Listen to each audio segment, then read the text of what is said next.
Bismillahirrahmanirrahim. Assalamualaikum warahmatullahi wabarakatuh. Bertemu lagi dengan saya Arif Nardi di Media Center Poros Buruh, Jakarta.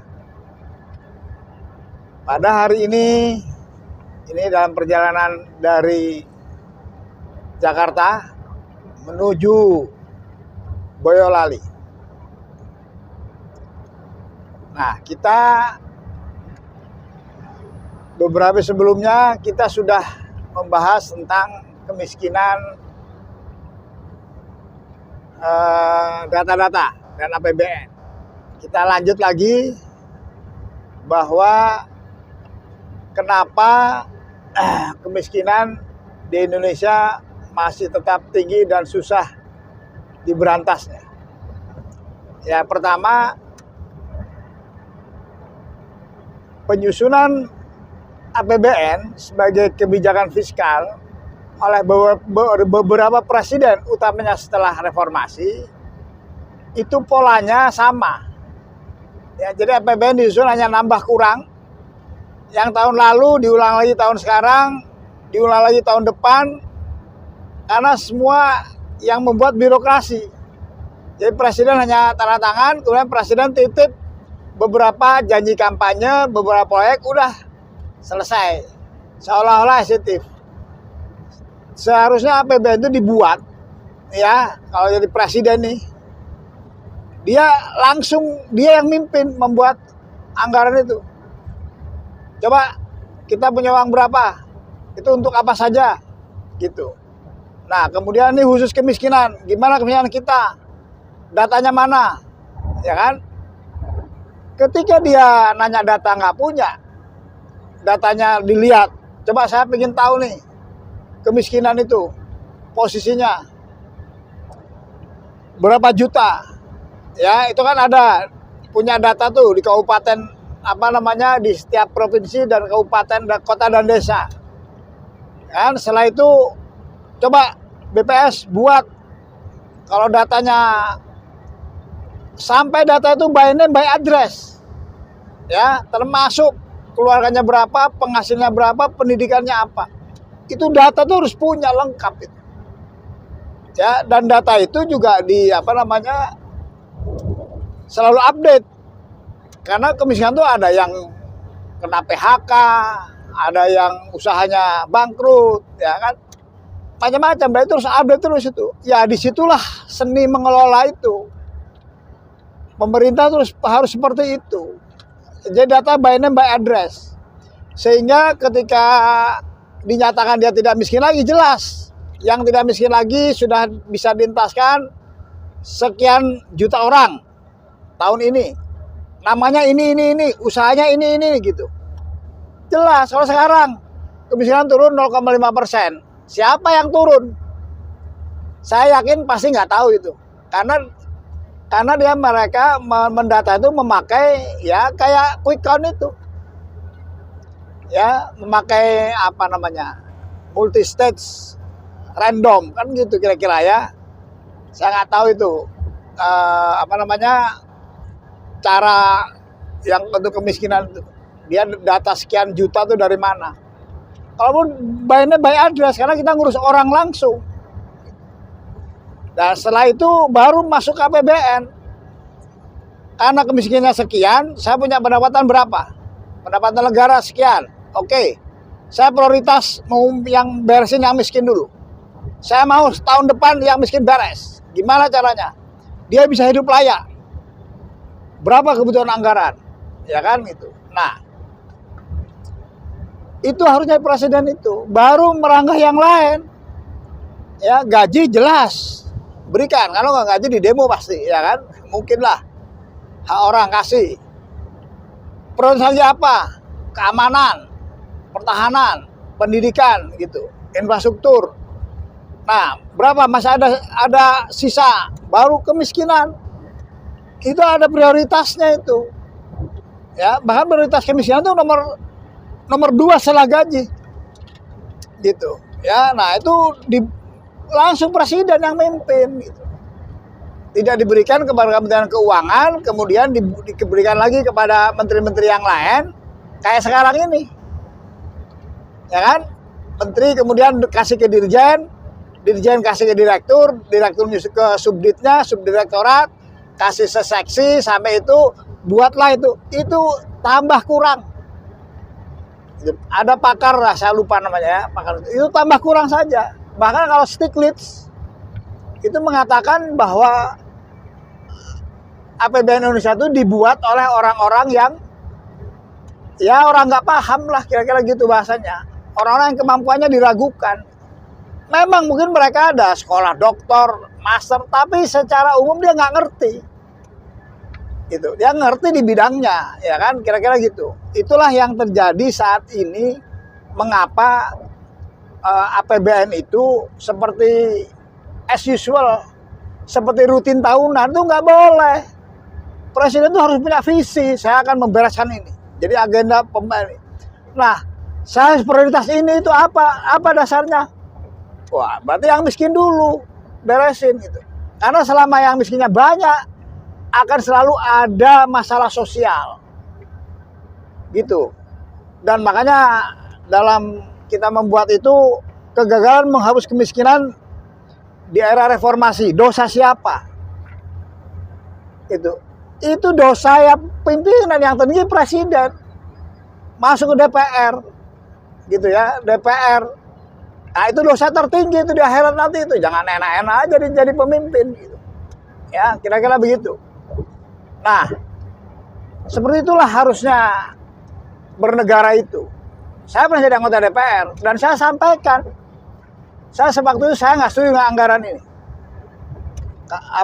Waktu itu saya minta anggaran ini kalau memang satu dirjen waktu itu ya tidak diperlukan misalnya gini contohnya, kalau dirjen A itu nggak saya kasih anggaran, kira-kira Indonesia goyang nggak?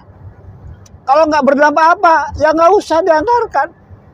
Berarti memang belum perlu pindahkan ke anggaran yang lain. Gitu. Nah, ya itulah anggaran prioritas. Paling prioritas itu adalah menghapus kemiskinan. Gitu, ya. Nah, itulah kurang lebih presiden itu.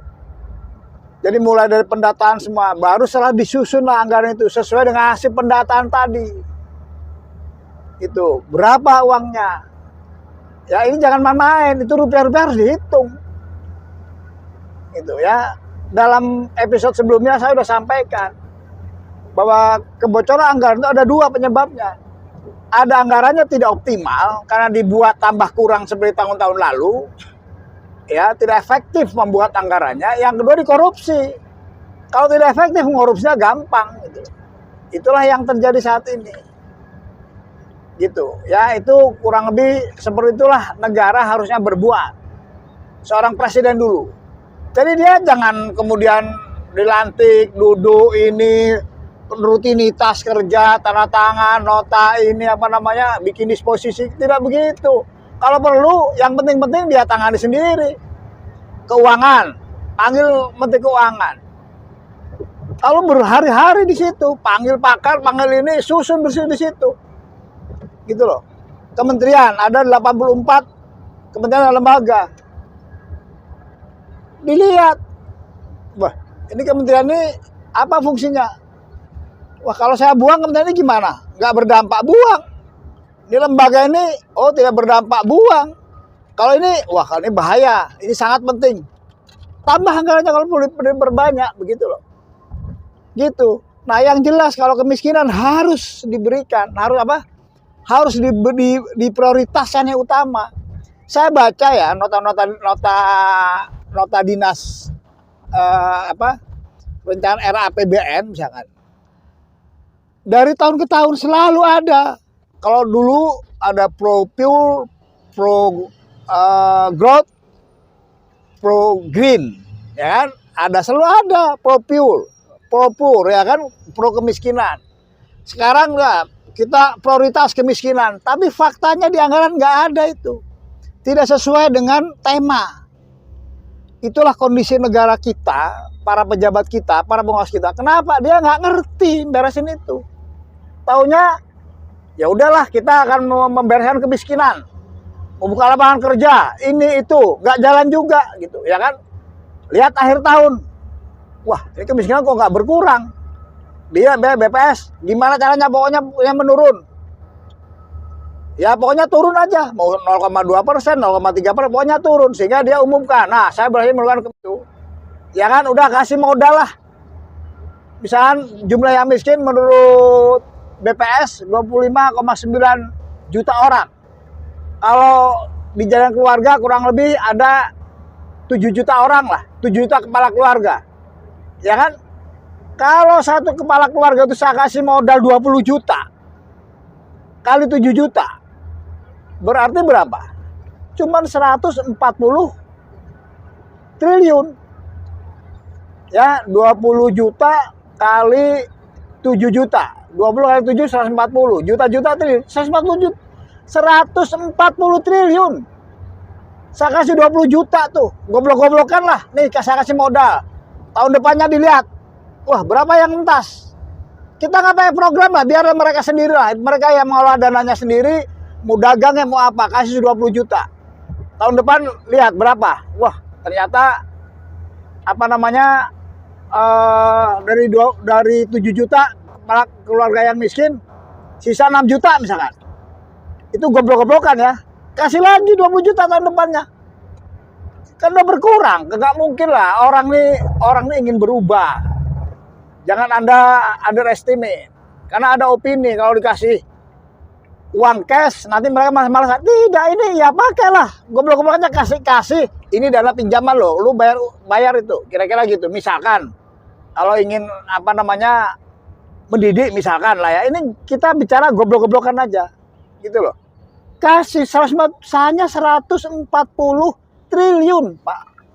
Bandingkan, nggak ada, itu hanya berapa persen? Dari anggaran 3.300 triliun, itu hanya 10 aja 300, 5, nggak sampai 5%, 150. Gitu loh. Masa nggak bisa diprioritaskan? Kasih aja lah, nih goblok-goblok lah. Karena dikasih birokrat, nggak selesai juga yang miskin. Program ini, program itu dikorupsi. Kalau dikasih sama mereka 20 juta, uangnya nggak hilang, mereka juga hidupnya layak gitu loh. Sekarang dikasih 500.000, tetap aja nggak layak. Mau usaha juga nggak bisa, tanggung. Kasih beras, tanggung juga gitu loh. Nah, itu dengan cara goblokannya hanya butuh 140 triliun. Gitu loh. Kalau mau apa namanya 2 juta per bulan kali 24 juta berarti kira-kira 170-180 masih kecil. Ya kasih 2 juta per bulan gitu. Itu mau kita lakukannya. Nah, coba ya kalau kita pemimpin yang benar, kita mikirlah, wah gimana nih caranya membereskan. Ya kan? Wah, kita buat program hilirisasi. Berikan kesempatan kepada mereka. Ya kan gitu. Ya udah, ini kan rata-rata pendidikan kita 60% ke bawah SMP, 85% tuh SMA ke bawah. Oke, yang paling gampang ya paling mereka usaha. Lihat lagi strukturnya, kemiskinan itu, kemiskinan struktural, ya kan? Oh, kemiskinan struktural itu di daerahnya dia ada sumber daya alam yang bisa digarap. Ya manfaatkan mereka semaksimal mungkin gitu loh. Ya kan, kira-kira begitu. Kan ada semua. Kalau mikir insya Allah alokasi ilmu, kasih kemudahan gitu loh. Kira-kira gitu.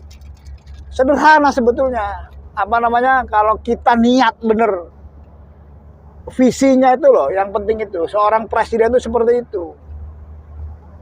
Itu ya, itu tentang apa namanya, bagaimana anggaran mengelola apa prioritas tentang kemiskinan. Udah ini terlalu panjang nih. Saya apa namanya karena ini di jalan, ya sekali lagi ini HP-nya dipegang, ya kan? Yang megangnya kasihan. Ya, jadi ya udah kita biar istirahat dulu. Nanti kita sambung lagi. Ya, tadi baru pengelolaan, gimana seorang pemimpin seharusnya. Gitu. Oke. Ya, setelah ini mungkin kita bicara masalah angka-angka. Ya, begitu kawan-kawan. Para pemirsa, tunggu episode selanjutnya. Ya, terima kasih. Wassalamualaikum warahmatullahi wabarakatuh.